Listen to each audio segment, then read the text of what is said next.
देखो, इससे पहले हमने क्या की बात करी थी? अनुक्रमण के बारे में बात कर चुके हैं।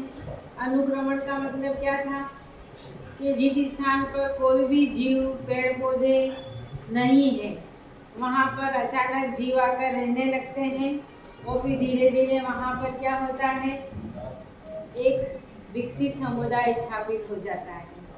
यानी चाहे बंजर जमीन हो, चाहे पानी पानी हो चारों तरफ, लेकिन वहाँ एक निश्चित समय पश्चात क्या हो जाता है, वन समुदाय स्थापित हो जाता है।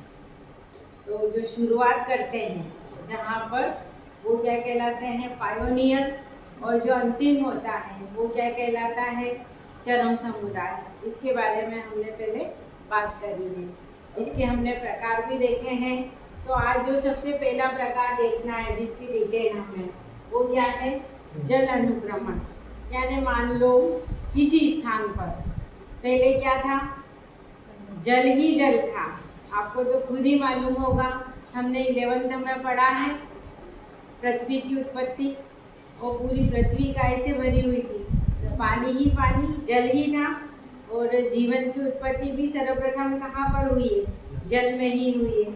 अब आप देखो, जल थोड़ा रह गया है, स्थल भी बना है, यानी जल में ऐसा कुछ परिवर्तन हुआ है जलीय समुदाय में। इसके बाद वहाँ पर क्या हुआ, स्थल बना है, स्थलीय जीव रहे हैं, स्थलीय पौधे बने हैं। समझ रहे हो?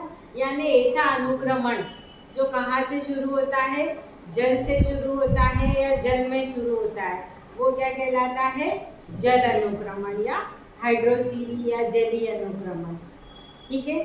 अब देखो, हम अभी डायग्राम बनाएंगे। फिलहाल पहले इसकी अवस्थाएं देखो कि किसी भी स्थान पर जलीय अनुक्रमण को शुरू करने वाले जो पायोनियर रहेंगे, सर्वप्रथम जीव रहेंगे, वो कौन रहेंगे, फाइटोप्लैंक्टन एंड जूप्लैंक्टन, पादप प्लवक और जंतु प्लवक।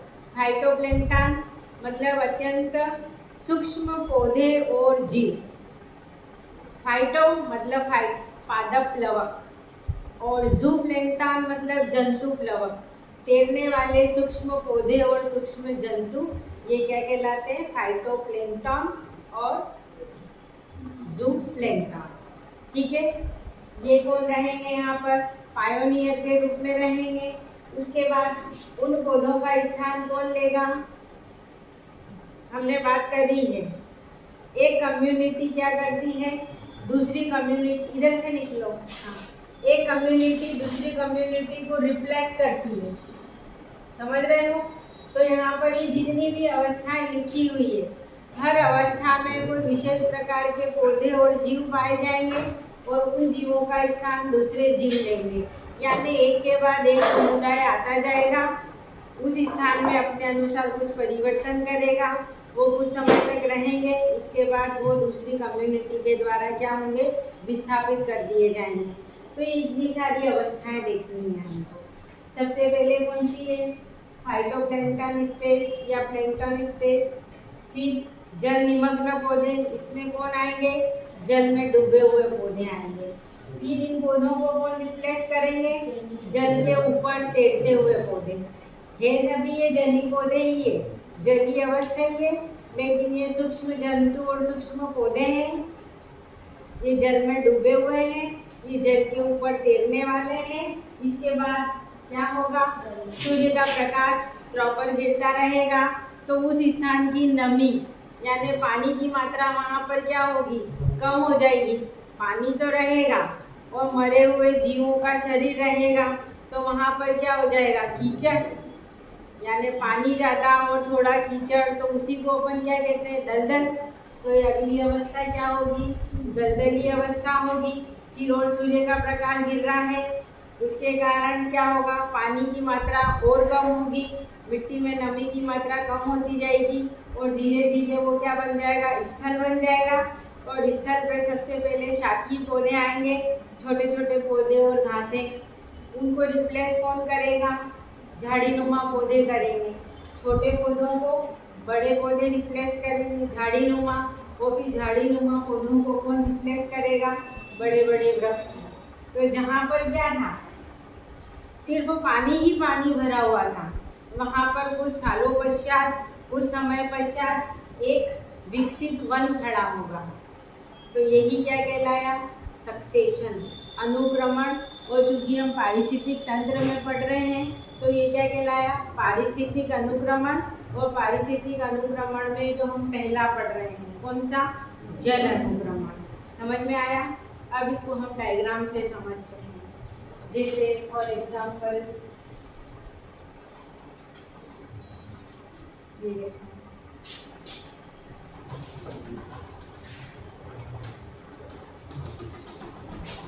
क्या भरा हुआ है, क्या है, सिर्फ पानी ही पानी है। ठीक, अब यहाँ पर जो भी आप कीड़े मकोड़े या जो भी बना सको, हाँ, छोटे पौधे भी रहेंगे। ये हमारी सबसे पहली अवस्था कौन सी, पादप प्लवक अवस्था। तो यहाँ लिखेंगे हम नंबर 1 कौन सी, पादप प्लवक अवस्था। यानी यहाँ पर तैरते हुए पौधे और जंतु पाए जाएंगे मिट्टी के अंदर, मिट्टी नहीं सॉरी जल के अंदर, जल में पढ़ रहे हैं हम। अब कई वर्षों तक ये रहेंगे, कुछ समय तक। अब अनुक्रमण होने में समय भी कुछ घंटों या दिन नहीं होते हैं, कई साल लग जाते हैं। ठीक, कई सालों तक ये जीव रहेंगे, फाइटोप्लैंक्टन और ज़ीप्लैंक्टन। ठीक, अब एक समय के बाद क्या होगा, इनका शरीर ये मृत होंगे, और मृत होने के बाद क्या होगा, इनको जलाएंगे, जल में ही रहेंगे। तो धीरे धीरे क्या होगा, यहाँ पर क्या होगा, थोड़ी इनके बनने से क्या बनेगा, मिट्टी बनना शुरू होगी, जलीय मतलब कार्बनिक पदार्थों का अपघटन होगा, मृत शरीर धीरे धीरे जमा होंगे। तो यहाँ पर क्या होगा, थोड़ी मृदा बनना शुरू होगी। ठीक है, अब यहाँ पर कौन रहेंगे इस जगह, हाँ, जलीय पौधे तो है ही सही। हाँ, ये हमारी सेकेंड स्टेज कौन सी, जल निमग्न अवस्था। यानी इनको रिप्लेस कौन कर रहा है, जल में डूबे हुए पौधे। तो ये अवस्था क्या कहलाई, जल निमग्न अवस्था। ठीक, अब इस अवस्था में कौन होंगे, देखो इसमें यहाँ मैंने बताया नहीं कौन कौन होंगे। पादप प्लवक में ब्लू-ग्रीन एल्गी, साइनोबैक्टीरिया, डायटम्स और बैक्टीरिया, जितने भी वो सब क्या होंगे, यहाँ जलीय अनुक्रमण में पायोनियर होंगे। ठीक, इनको रिप्लेस करेंगे जल निमग्न, जल में डूबे हुए पौधे, हाइड्रिला, वेलिस्नेरिया, जो भी जल निमग्न पौधे होंगे उनके द्वारा रिप्लेस हो जाएगा। इन्हीं के बीच में रहने वाली छोटी मछलियाँ या जो भी जीव हैं, अब यहाँ सिर्फ पौधे ही पौधे नहीं, इनसे रिलेटेड जो जीव होंगे वो भी पाए जाएंगे। ठीक है, अब कई वर्षों तक ये कम्युनिटी रहेगी यहाँ पर।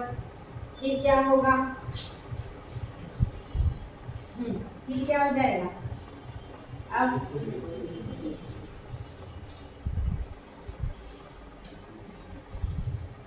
अब यहाँ पर पानी तो है, पानी खत्म नहीं हुआ है, बाकी यहाँ पर क्या हुआ, धीरे धीरे मृदा का निर्माण शुरू हो रहा है। ये मरेंगे, जो भी पौधे और जंतु रहेंगे वही जमा होंगे। अब इनका स्थान कौन ले लेंगे, कौन ले लेंगे, जल में तैरने वाले पौधे ले लेंगे। ठीक, ये थर्ड स्टेज हो जाएगी आपकी, कौन सी, फ्लोटिंग स्टेज। या आप लिख सकते हो क्या, जल युक्त तैरती अवस्था। ठीक है, अब यहाँ पर जो भी छोटी मछलियाँ होगी, जलीय जीव रहेंगे वो भी रहेंगे, और ये फ्लोटिंग जल के ऊपर तैरने वाले पौधे भी रहेंगे। कौन कौन रहेगा इसमें, ट्रापा, जूसिया, निम्फिया, ये सारे पौधे पाए जाएंगे। निम्फिया, ट्रापा, जूसिया, इनके नाम मालूम है? जानते हो इनके बारे में? ट्रापा, निम्फिया, बस ये मैंने बोटेनिकल नेम बोल दिए इनके। जानते हो तुम लोग? सिंगाड़े खाते हैं पर? हाँ, तो ये होमवर्क है, मैं नहीं बताऊंगी। सिंगाड़े का बोटेनिकल नेम क्या है और कमल का बोटेनिकल नेम क्या है, ये इन्हीं में है, पर आप ढूंढो कि क्या होगा। एक का ट्रापा है, एक का निम्फिया है, पर किसका क्या है आप देखिए। ठीक, कोई दिक्कत इसमें? अब कई वर्षों तक ये वाली कम्युनिटी रहेगी, तैरते हुए पौधों वाली। ये जीव, ये पौधे भी क्या होंगे? मृत होंगे। और धीरे धीरे क्या होगा यहाँ पर? अब नहीं, अभी सूखेगा कहाँ। अब यहाँ पर सूर्य का प्रकाश भी आ रहा है, इसके कारण अब यहाँ पर जो पानी प्लस मृदा थी, अब यहाँ क्या बन जाएगा? दलदल और कीचड़ बन जाएगा। तो ये जो फ्लोटिंग स्टेज वाले पौधे और जीव हैं, ये किसके द्वारा प्रतिस्थापित कर दिए जाएंगे? दलदली पौधों के द्वारा। जैसे आपने राइजोफोरा का नाम सुना है, मतलब जो भी दलदल में उगने वाले टेरिडोफाइट्स जो पौधे होते हैं वो दलदली पौधे कहलाते हैं। ठीक, वो हो जाएंगे। और टेरिडोफाइट्स को ही कौन से पौधे कहा गया है, मालूम है कुछ? हाँ, संवहनी पादप, यानी जो जाइलम और फ्लोएम यहीं पे उगना शुरू हुए थे। ठीक, अब यहाँ पर पानी भी है और मृदा भी है, तो ये बन गया दलदल।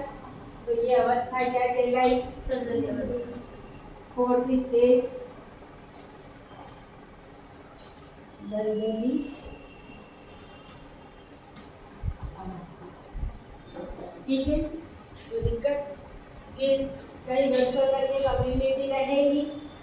फिर क्या हुआ? यहाँ पर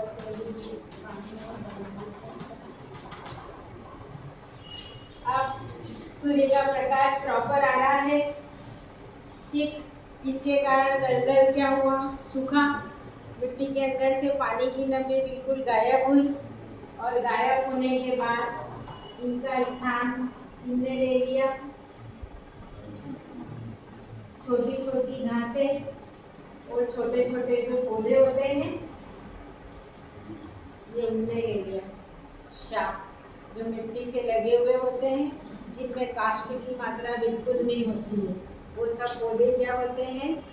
शाकी पौधे, हर्बेशियस प्लांट। अब घास और छोटे पौधे हैं, तो इन घास को खाने वाले छोटे छोटे जीव भी आ जाएंगे। अब यहाँ पौधों के साथ उनको खाने वाले जो जीव होंगे, वो भी बराबर आकर उस कम्युनिटी में, उस पारिस्थितिक तंत्र में रहेंगे। ठीक है, अब घास है तो यहाँ क्या होंगे? टिड्डे भी आएंगे, चूहे भी आएंगे, खरगोश भी आएगा। जो भी घास को खाने वाले, शाकीय पौधों को खाने वाले रहेंगे। तो ये स्टेज कौन सी रही हमारी? कौन सी रही? शाकीय अवस्था।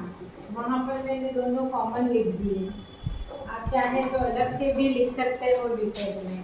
ठीक, फिर ये हर्बेशियस प्लांट किसके द्वारा प्रतिस्थापित किए जाएंगे? झाड़ीनुमा पौधों के द्वारा।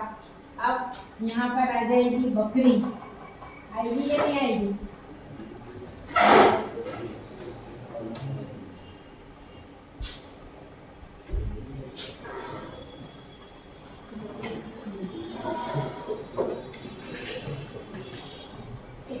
ये अगली अवस्था कौन सी है?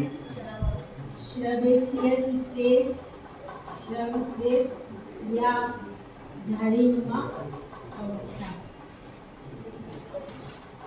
झाड़ियों को खाने वाले जो भी जीव होंगे वो रहेंगे, वो वर्षों तक ये झाड़ीनुमा वाले पौधों वाली कम्युनिटी यहाँ पर रहेगी। कोई दिक्कत इसमें? फिर कुछ समय रहेगी, इनको रिप्लेस करने वाले अच्छे जीव आ जाएंगे, तो वो इनको हटा देंगे। तो इसके बाद वो आ जाएंगे हाँ बड़े बड़े वृक्ष, ये बड़े बड़े वृक्ष, ठीक है। कौन सी अवस्था है ये? बड़ी अवस्था। चरम समुदाय या चरम समुदाय, लाइक वनी अवस्था। अब जंगल बन गया, जंगल में कौन कौन आएगा?